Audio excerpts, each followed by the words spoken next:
What's up guys, in this video I'm gonna show you how to play 2v2 with friends in Madden NFL 26. If you are trying to set up a 2v2 match with your friends, the easiest way to do it is by heading into quick play and opening Superstar KO. That's the mode that actually supports 2v2.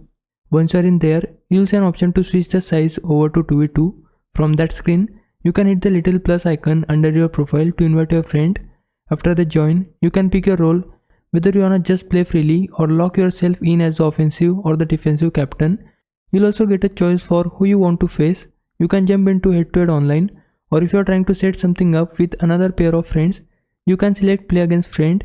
In the head-to-head menu, there are a couple of different styles you can set, like Infinite Superstar or Superstar KO. Once everything looks good, you just ready up and the game will start finding a match.